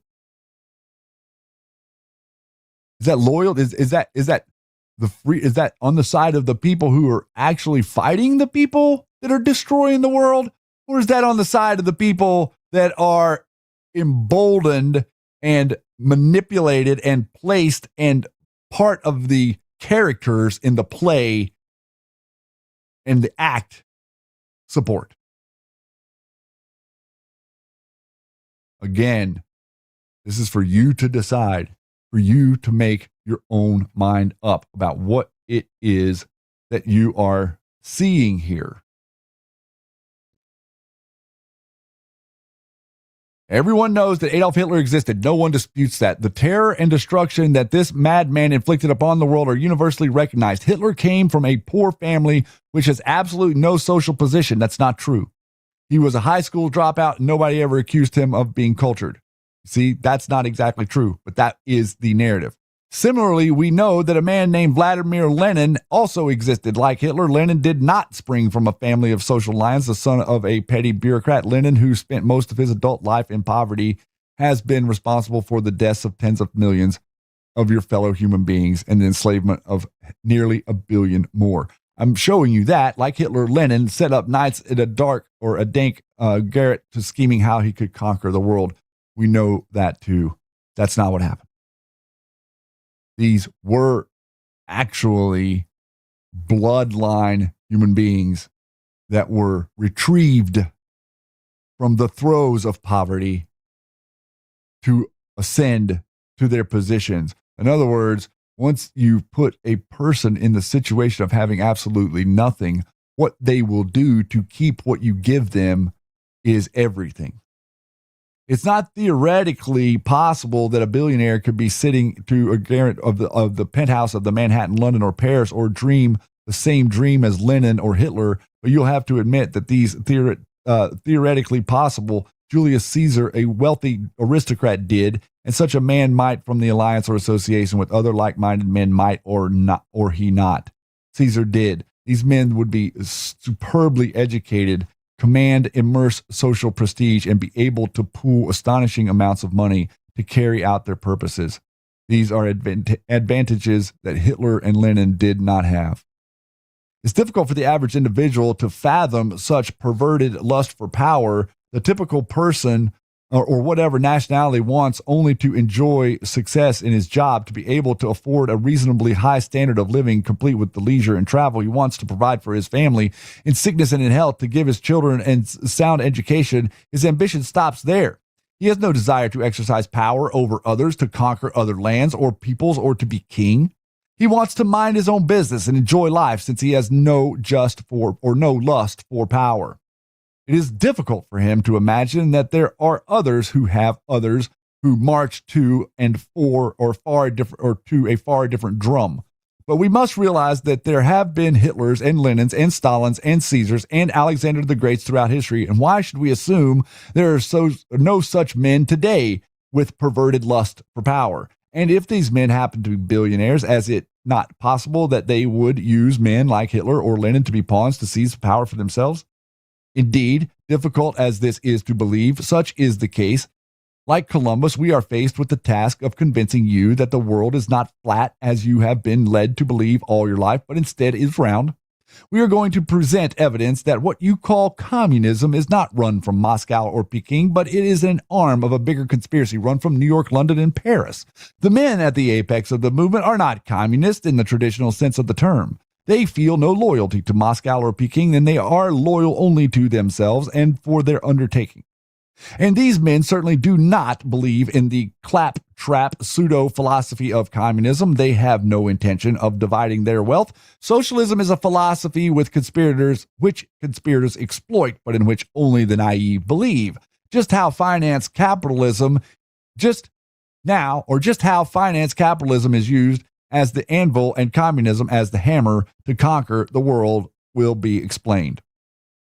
The concept that communism is but an arm of a larger conspiracy has become increasingly apparent throughout the author's journalistic investigations, and he has had the opportunity to interview privately 4 retired officers, spent their careers high in military intelligence. Much of what the author knows he learned from them, and the story is known of several thousand others. High military intelligence circles are well aware of this network. In addition, the author has interviewed 6 men who have spent considerable time as investigators for the congressional committees in 1953. One of these men, Norman Dodd, headed the Reese Committee investigating of tax-free foundations when Mr. Dodd began delving into the role of international high finance in the world of revolutionary movements.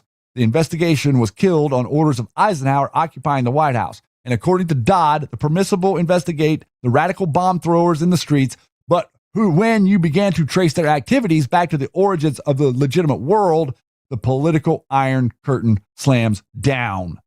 You can believe anything you want about communism, except that it is a conspiracy run by men from the respectable world. People will often say to an active anti-communist, I can understand your concern with communism, but the idea that communist conspiracy is making great inroads in the United States is absurd. The American people are not anti-communist. They're not about to buy communism, but it's understandable to be concerned about communism in Africa, Asia, South America, with a tremendous poverty and ignorance and disease. But to the concerned about communism in the United States, where the vast majority of people have no sympathy with it whatsoever, is a misspent concern.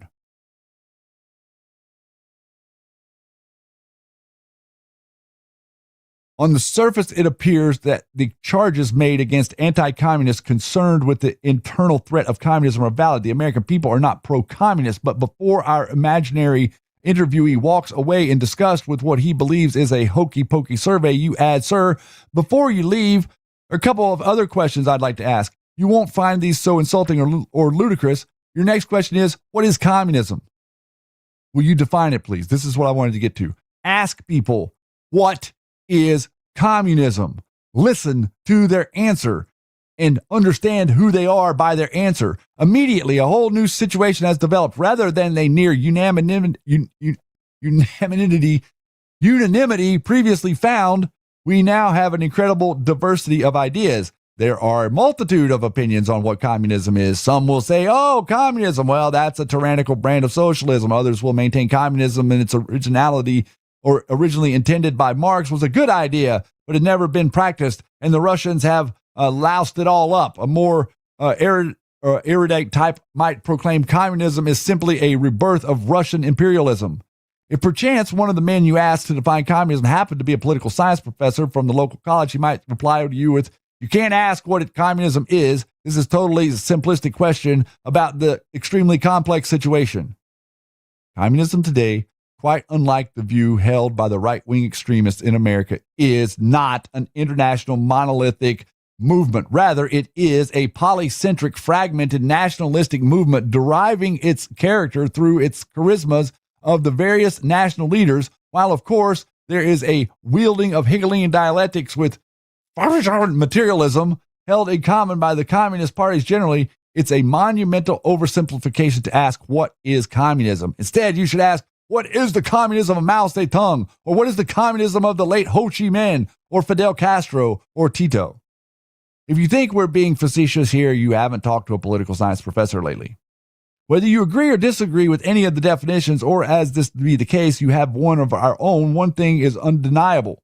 No appreciable segment of the anti-communist American public can agree on what it is that they are against, and isn't that frightening? Here we have something that almost everybody agrees is bad, but we cannot agree on what we are all against. How would this work in a football game? For example, can you imagine how effective the defense of a football team would be if the front four could not agree with the linebacker, who could not agree with the cornerback, who could not agree with the safety man, who could not agree with the assistant coach, who could not agree with the head coach as to what kind of defense that they should put up against an offense being presented? The obvious result would be chaos. You could take a sandlot team and successfully pit them against the Green Bay Packers. And if the Packers couldn't agree on what it is that they are posing, that is academic. The first principle in any encounter, whether it be football or war, hot or cold, is know your enemy. The American people do not know their enemy. Consequently, it is not strange at all that 3 decades we have been watching one country of the world after another fall behind the communist curtain. In keeping with the fact that almost everybody seems to have his own definition of communism, we are going to give you ours, and then we will attempt to prove to you that it is the only valid one. Communism, an international conspiratorial drive for power on the part of men in high places willing to use any means to bring about their desired aim: global conquest, globalism, globalist.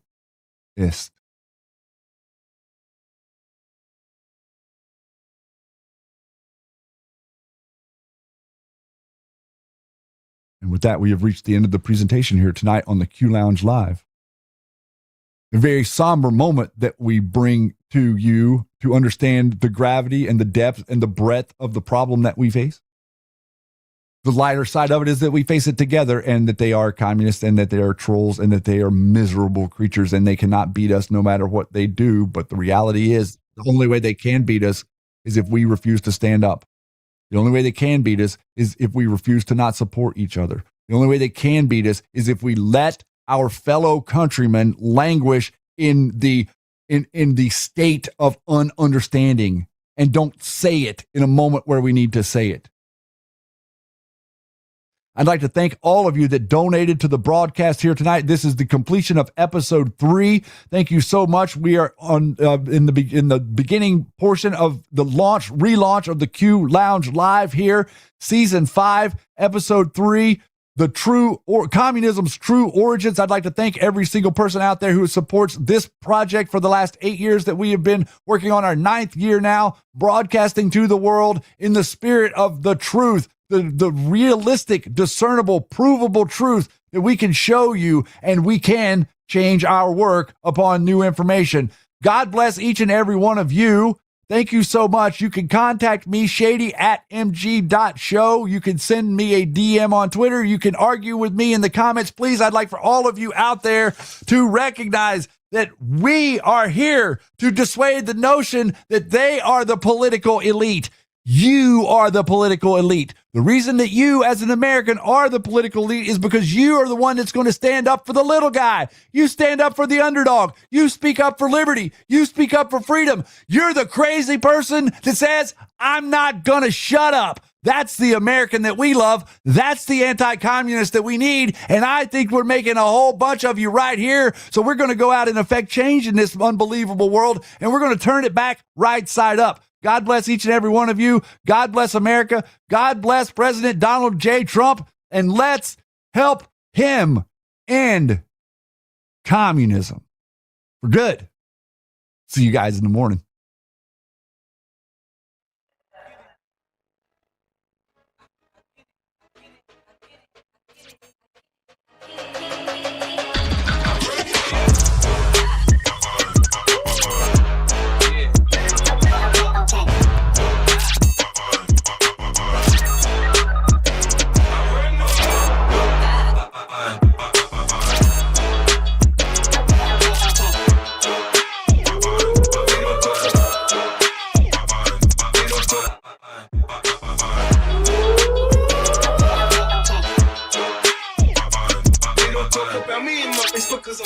When I pull up out front, you see the Benz I'm built. When I roll 20 deep, so it's